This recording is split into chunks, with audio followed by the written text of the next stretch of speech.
عمران کی آیت شروع ہوتی ہے یا ایھا الذین آمنوا اتقوا اللہ حق تقاتہ۔ اہل ایمان اللہ کا تقوی اختیار کرو جتنا اور جیسا کہ اس کے تقوی کا حق ہے۔ اب یہ چونکہ خطاب ہو رہا تھا صحابہ کرام سے، اور ابھی یوں سمجھیے کہ مدنی دور کا آغاز تھا۔ اکثریت تو مسلمانوں کی وہ تھی کہ جو مکے میں پوری طرح آزمائشوں میں سے نکل کر آئے تھے، بھٹیوں میں سے گزر کر آئے تھے، کندن بن کر آئے تھے۔ ایمان اور یقین ان کے ریشے ریشے میں، ان کے رگ و پے میں سرایت کیے ہوئے تھا، لہذا وہاں تو خطاب ہوا یا ایھا الذین آمنوا، اے اہل ایمان اب یہ کرو، اللہ کا تقوی اختیار کرو، اللہ کی اطاعت اختیار کرو۔ آج چونکہ ہمارا معاملہ یہ ہے کہ بدقسمتی سے ہمارے پاس وہ دلی یقین والا ایمان نہیں ہے۔ ہمارا ایمان ایک موروثی عقیدہ ہے، ہمیں والدین سے مل گیا ہے وراثتاً۔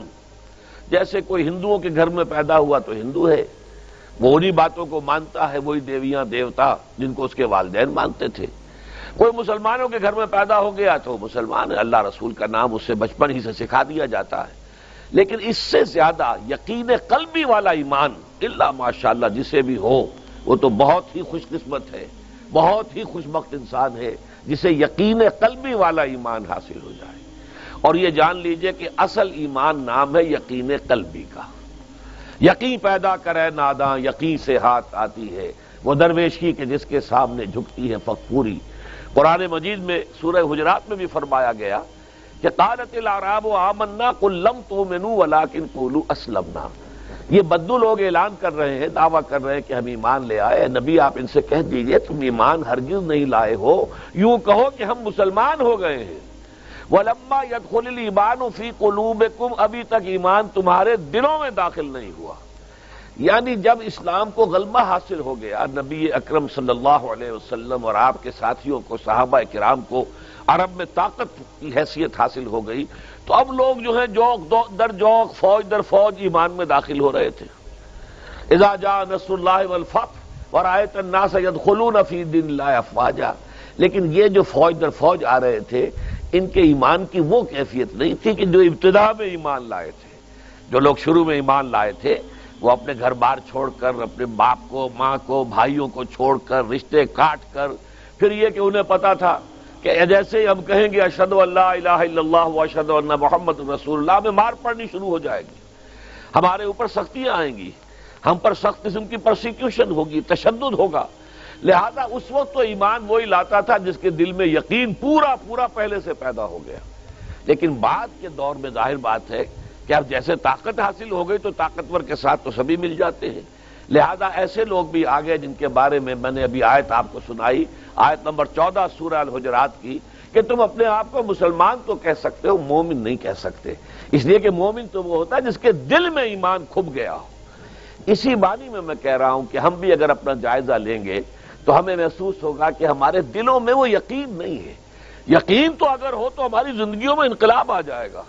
پھر تو یہ ہے کہ لوگ ایک دوسرے کو دیکھ کر یوں سمجھیے کہ ان کے ایمان کے اندر اضافہ ہوگا۔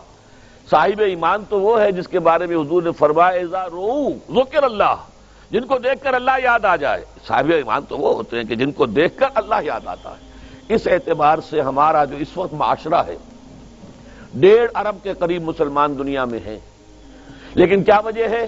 ہمارے پاس عزت نام کی کوئی شے نہیں۔ حالانکہ اس دنیا میں ہر 5واں انسان مسلمان ہے، اندازہ کیجئے آپ، لیکن کوئی انٹرنیشنل معاملات، بین الاقوامی معاملات میں کوئی ہم سے کوئی رائے لیتا ہے، پوچھتا ہے؟ یہ G7 بیٹھ کر طے کریں گے، G15 طے کریں گے، یہ سیکیورٹی کونسل طے کرے گی، اور کہیں پر کوئی مسلمان ملک نہیں ہے، ہم 3 میں نہ 13 میں، نہ G8 میں نہ G15 میں، کہیں بھی نہیں۔ ہمارے وسائل پر دوسروں کا قبضہ ہے۔ اب تو تیل بہت بڑی دولت تھی عرب ممالک کے پاس، اب آپ کو معلوم ہے خلیج کے اوپر پنجے گاڑ کر امریکہ بیٹھ گیا ہے، اور اس کے اتنے بڑے فوجی اڈے جو ہیں وہاں قائم ہو چکے ہیں، اس سرزمین میں جہاں سے کہ اللہ کے رسول نے حکم دیا تھا کہ یہود اور نصارہ کو نکال باہر کرو، آج وہاں پر ان کے اڈے ہیں، بیسز ہیں بہت بڑے بڑے۔ اس حوالے سے یہ ذلت ہم پر کیوں آئی ہے؟ اسی سورہ آل عمران میں اللہ تعالیٰ فرماتا ہے وَلَا تَهِنُوا وَلَا تَحْزَنُوا وَأَنْتُمُ الْأَعْلَوْنَ إِن كُنتُم مُؤْمِنِينَ۔ اے مسلمانوں گھبراؤ نہیں، پریشان نہ ہو، رنجیدہ نہ ہو، اگر تم صاحب ایمان ہوئے تو تم ہی سب سے اونچے ہوگے۔ اب یا تو قرآن جھوٹا ہے معاذ اللہ، یا ہم مومن نہیں ہیں، تیسرا نتیجہ تو کوئی نہیں۔ قرآن کہتا ہے اگر تم مومن ہوئے تو سب سے اونچے تم ہوگے، تو آج تو ہم سب سے اونچے نہیں ہیں، تو یا اگر ہم صاحب ایمان ہیں اور اونچے نہیں ہیں تو قرآن نے جھوٹ بولا، معاذ اللہ ثم معاذ اللہ، قرآن کی بات تو جھوٹی نہیں ہے۔ نتیجہ یہی نکلا کہ ہم